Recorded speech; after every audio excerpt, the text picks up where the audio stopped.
حضرت ابراہیم علیہ السلام کا خواب۔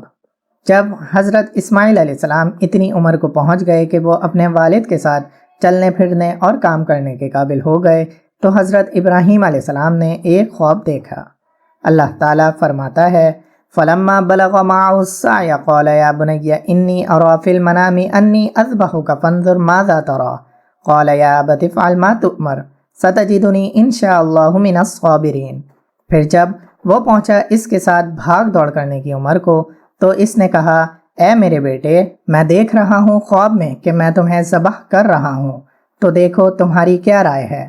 اس نے کہا ابا جان، آپ کر گزریے جس کا آپ کو حکم ہو رہا ہے، اللہ نے چاہا تو آپ مجھے صبر کرنے والوں میں پائیں گے۔ یہاں ایک بات بہت اہم ہے، حضرت ابراہیم علیہ السلام نے اپنے بیٹے سے زبردستی نہیں کہا کہ بس تمہیں ذبح ہونا ہے، بلکہ فرمایا اے میرے بیٹے تمہاری کیا رائے ہے؟ یہ ایک باپ اور بیٹے کے درمیان انتہائی محبت اور ادب کا منظر ہے۔ حضرت اسماعیل علیہ السلام کا جواب۔ حضرت اسماعیل علیہ السلام نے جواب دیا اے میرے ابا جان، آپ کو جو حکم دیا جا رہا ہے وہ کر گزریے۔ پھر فرمایا آپ انشاءاللہ مجھے صبر کرنے والوں میں سے پائیں گے۔ یہ حضرت اسماعیل علیہ السلام کے ایمان، صبر اور اللہ کے حکم کے سامنے مکمل اطاعت کی عظیم مثال ہے۔ ایک طرف باپ تھا جو اللہ کے حکم کی تعمیل کے لیے تیار تھا، اور دوسری طرف بیٹا تھا جو خود بھی اللہ کے فیصلے پر راضی تھا۔ باپ اور بیٹے کا امتحان۔ اللہ تعالیٰ فرماتا ہے فَلَمَّا أَسْلَمَ وَتَلَّهُ لِلْجَبِينِ۔ پھر جب دونوں نے فرما برداری اختیار کر لی اور اس نے اسے پیشانی کے بل لٹا دیا، ذرا اس منظر کا تصور کیجئے۔ ایک طرف حضرت ابراہیم علیہ السلام ہیں، دوسری طرف حضرت اسماعیل علیہ السلام ہیں، دونوں اللہ کے حکم کے سامنے جھک چکے ہیں۔ یہ صرف قربانی کا واقعہ نہیں تھا، یہ اطاعت، توکل اور اللہ کی محبت کا امتحان تھا۔ اللہ تعالیٰ کی طرف سے پکار۔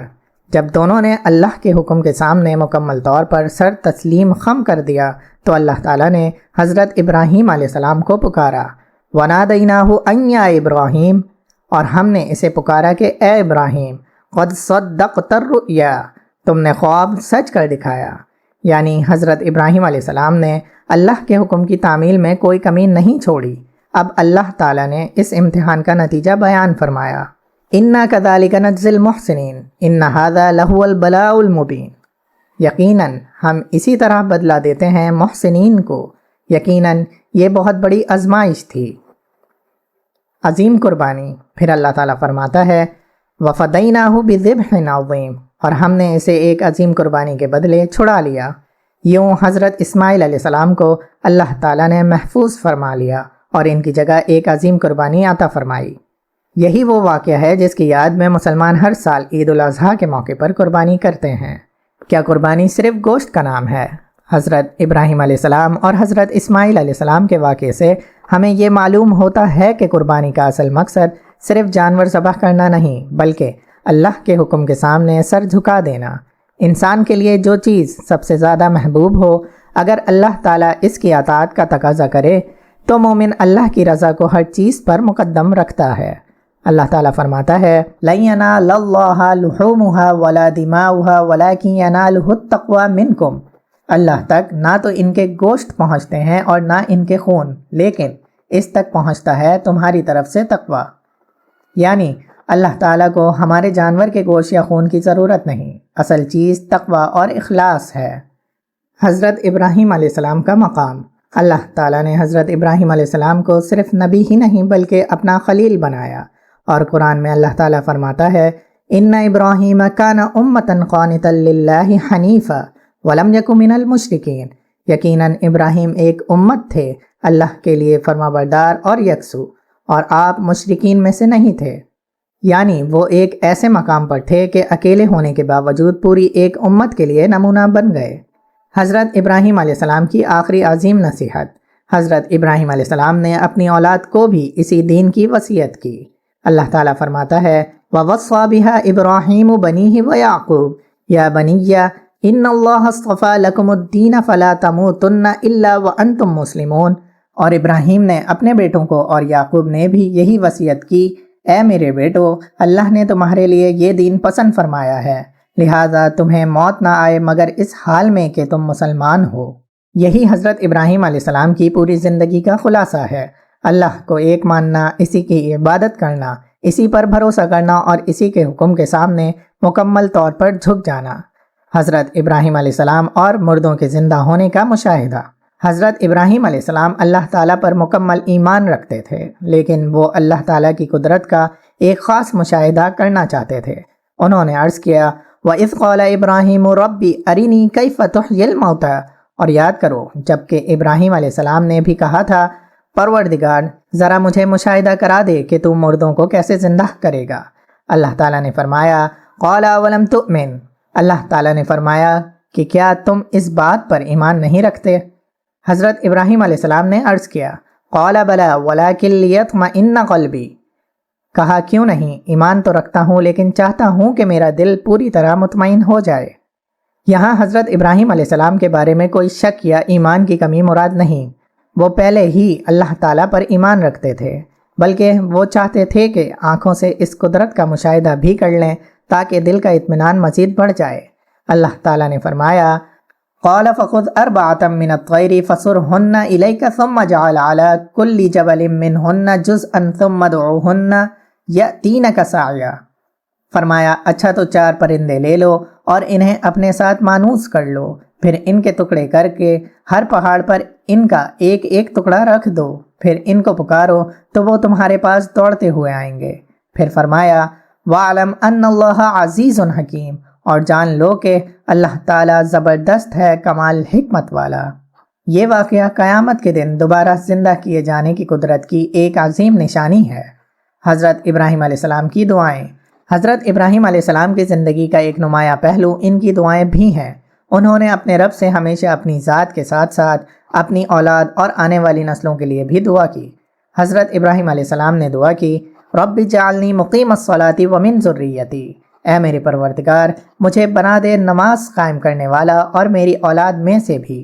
پھر فرمایا ربنا وتقبل دعا، اے ہمارے پروردگار میری اس دعا کو قبول فرما۔ پھر فرمایا ربنا اغفر لی ولوالدی وللمؤمنین یوم یقوم الحساب، اے ہمارے پروردگار مجھے، میرے والدین اور تمام مومنین کو بخش دے جس دن حساب قائم ہو۔ مکہ کے لیے دعا۔ حضرت ابراہیم علیہ السلام نے مکہ کے لیے بھی دعا کی ابراہیم رب اجعل ھذا البلد آمنا واجنبنی وبنی ان نعبد الاصنام، اے میرے رب اس شہر کو بنا دے امن کی جگہ اور بچائے رکھ مجھے اور میری اولاد کو اس سے کہ ہم بتوں کی پرستش کریں۔ اور اللہ تعالیٰ سے دعا کی کہ وہ اس شہر کے رہنے والوں کو رزق عطا فرمائے۔ یہ دعا ہمیں بتاتی ہے کہ حضرت ابراہیم علیہ السلام کے دل میں آنے والی نسلوں کے لیے بھی کتنی فکر تھی۔ حضرت ابراہیم علیہ السلام تمام مسلمانوں کے لیے نمونہ۔ حضرت ابراہیم علیہ السلام کسی ایک قوم یا ایک زمانے کے نبی نہیں تھے، قرآن نے انہیں ایک امت قرار دیا۔ بے شک ابراہیم ایک پوری امت تھے، اللہ کے فرمانبردار اور یکسو تھے۔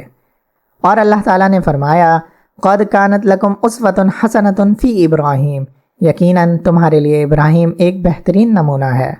یعنی حضرت ابراہیم علیہ السلام کی زندگی صرف تاریخ کا ایک قصہ نہیں، یہ ہمارے لیے عمل کا نمونہ ہے۔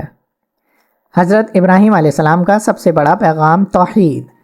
حضرت ابراہیم علیہ السلام کی پوری زندگی کو اگر ایک جملے میں بیان کیا جائے تو وہ ہے اللہ کے سوا کسی کی عبادت نہ کرنا۔ انہوں نے اپنی قوم سے فرمایا بے شک میں ان سب سے بیزار ہوں جن کی تم عبادت کرتے ہو سوائے اس ذات کے جس نے مجھے پیدا کیا۔ اور یہی توحید کا اصل پیغام ہے، معبود صرف اللہ، حاکم صرف اللہ، رزق دینے والا صرف اللہ، دعا سننے والا صرف اللہ، اور حقیقی طور پر عبادت کے لائق بھی صرف اللہ۔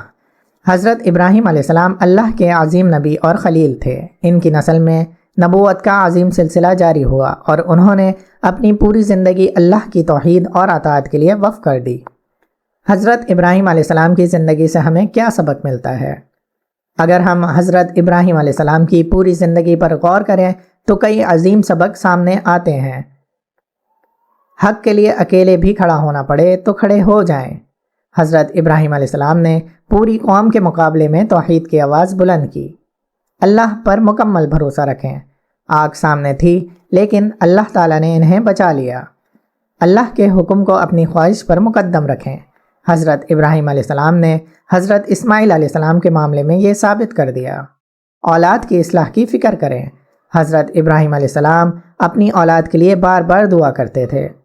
نیکی کے بعد بھی قبولیت کے لیے دعا کریں۔ کعبے کی تعمیر کرنے کے بعد بھی فرمایا، اے ہمارے رب ہم سے قبول فرما۔ توحید کو زندگی کا مرکز بنائیں۔ حضرت ابراہیم علیہ السلام کی پوری زندگی کا سب سے بڑا پیغام یہی تھا کہ اللہ کے سوا کسی کو معبود نہ بنایا جائے۔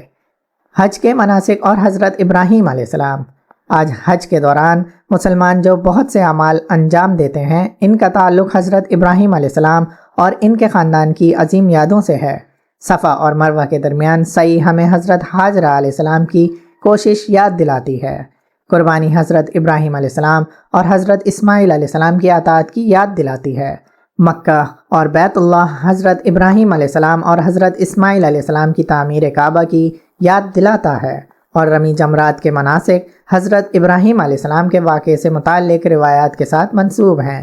یوں حج صرف چند عبادات کا مجموعہ نہیں، بلکہ حضرت ابراہیم علیہ السلام کے خاندان کی قربانیوں اور اللہ کے سامنے ان کی اطاعت کی یاد بھی ہے۔ حضرت ابراہیم علیہ السلام کی اولاد۔ حضرت ابراہیم علیہ السلام کے دو عظیم بیٹے تھے، حضرت اسماعیل علیہ السلام اور حضرت اسحاق علیہ السلام، اور حضرت اسحاق علیہ السلام کے بیٹے حضرت یعقوب علیہ السلام، جنہیں اسرائیل بھی کہا جاتا ہے۔ حضرت یعقوب علیہ السلام کی اولاد میں بنی اسرائیل کے بہت سے انبیاء آئے۔ دوسری طرف حضرت اسماعیل علیہ السلام کی نسل سے آخری نبی حضرت محمد مصطفیٰ صلی اللہ تعالی علیہ وآلہ وسلم تشریف لائے۔ یوں حضرت ابراہیم علیہ السلام کی نسل میں نبوت کا ایک عظیم سلسلہ جاری ہوا۔ حضرت ابراہیم علیہ السلام کی قبر کہاں ہے؟ حضرت ابراہیم علیہ السلام کی وفات کے بعد ان کے بارے میں قرآن مجید اور صحیح احادیث میں یہ تفصیل نہیں ملتی کہ ان کی تدفین کس مقام پر ہوئی۔ حضرت ابراہیم علیہ السلام کی زندگی مختلف علاقوں میں گزری۔ قرآن سے معلوم ہوتا ہے کہ انہوں نے اپنی قوم کو دعوت دی، پھر اللہ کی خاطر ہجرت کی۔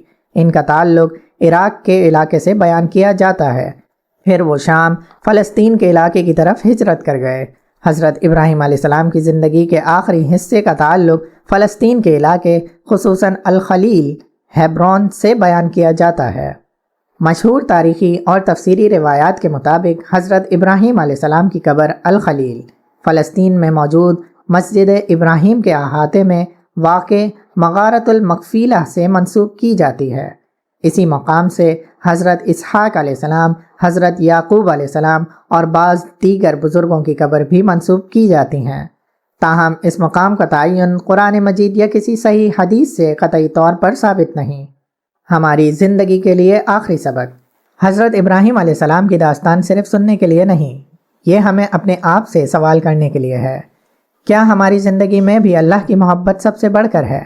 جب اللہ کا حکم ہماری خواہش کے خلاف ہو تو ہم کس کو ترجیح دیتے ہیں؟ جب آزمائش آئے تو کیا ہم اللہ پر بھروسہ کرتے ہیں؟ جب ہمیں کوئی نعمت ملے تو کیا ہم شکر ادا کرتے ہیں؟ اور جب ہم کوئی نیکی کرتے ہیں تو کیا ہم اللہ سے اس کی قبولیت مانگتے ہیں؟ حضرت ابراہیم علیہ السلام کی زندگی کا جواب بالکل واضح ہے۔ مومن وہ ہے جو اپنے رب کے سامنے مکمل طور پر جھک جائے۔ اللہ تعالی ہمیں ابراہیم علیہ السلام کی طرح توحید پر قائم رہنے، اخلاص کے ساتھ عبادت کرنے، آزمائشوں میں صبر کرنے اور ہر حال میں اللہ پر بھروسہ کرنے کی توفیق عطا فرمائے۔ آمین یا رب العالمین۔ حضرت ابراہیم علیہ السلام کی زندگی میں ہمیں ایک ایسی شخصیت نظر آتی ہے جس نے اپنی پوری زندگی اللہ کی توحید، اطاعت اور دعوت کے لیے وقف کر دی۔ ان کا ذکر قرآن مجید میں بار بار آیا ہے۔ ان کے خاندان کو اللہ تعالیٰ نے نبوت سے نوازا۔ بیت اللہ ان کی یاد سے وابستہ ہوا۔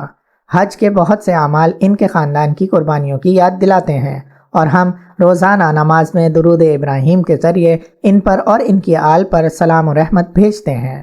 یہی وجہ ہے کہ حضرت ابراہیم علیہ السلام کا واقعہ صرف ایک تاریخی قصہ نہیں، بلکہ قیامت تک آنے والے مسلمانوں کے لیے ایمان اور اطاعت کا ایک عظیم نمونہ ہے۔ اگلی ویڈیو میں انشاءاللہ ہم ایک اور جلیل القدر نبی کا مکمل واقعہ قرآن و حدیث کی روشنی میں آپ کے سامنے پیش کرنے کی کوشش کریں گے۔